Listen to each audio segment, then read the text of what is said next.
Kayo po ba isa sa mga mananaya? Asya ako may i-recommenda sa inyo.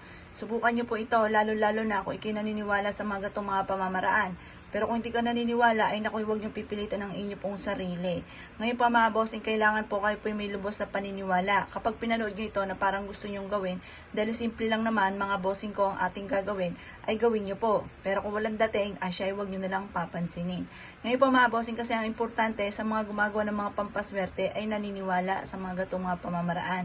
Ngayon pa mga bossing, may mga tao na tinitesting-testing na gawin pero hindi naman sila naniniwala.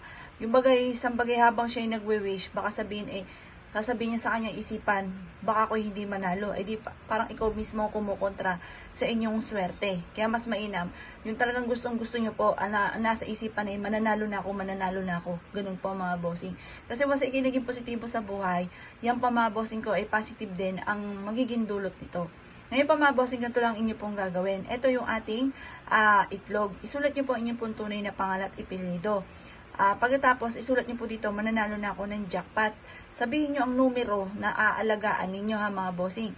Kagaya ng 10, 18, 6, 42, 19 at saka 4. Ngayon po mga bossing, sabihin niyo po, pero sample lang po yan. Pero kung gusto niyo tayaan, bakit hindi niyo tatayaan kung gusto ninyo?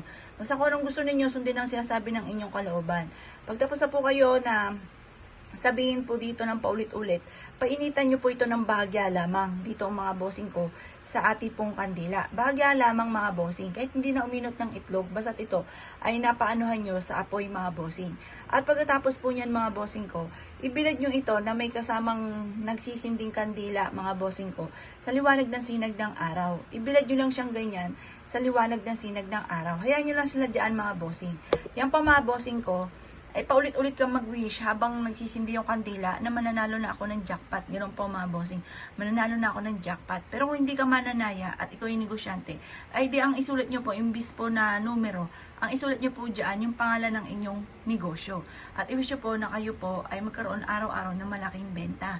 Pagtapos ng alas 8 ng umaga ng pagkakabilad sa sinag po ng araw, etong kandila kapag may natira, i-off nyo na po yan. Pagkatapos itabi po muli. At pagkatapos ito pong ating pong itlog, ay ilalagay nyo po ito mga bossing ko sa may altar po ninyo. Hayaan nyo lang po siya doon mga bossing ko, makalipas ang alas 8 ng umaga. Pagkatapos po nito mga bossing ko, makalipas ang 1 linggo, ito po ay itapon nyo na. Yan po mga bossing ko ay panawagan para manalo po kayo. Yung kandila hanggat di nauubos, hindihan nyo po muli sa umaga at mag-wish ka muli ng numero kung kayo ay mananaya or kung kayo ay negosyante, yung pangalan ng inyong negosyo. Tapos ulit-ulitin na magkaroon ka ng malaking benta. Ugaliin nyo po ang ganito mga bossing ko dahil ang pagsasabi ng mga magaganda, yan po mga bossing ko yung nagtatawag ka ng swerte. Pero ang pagsasabi ng mga pangit na salitain, nagtatawag ka ng malas. Walang nagnanais na malasin. Kaya yung mga magaganda lang ating lagi sasabihin, ang ating ibubukal lagi sa ating pong bibig, yung mga pangarap po natin. Pero huwag nyo na itong ichismis sa iba kasi once may nakaalam, hindi natutupad.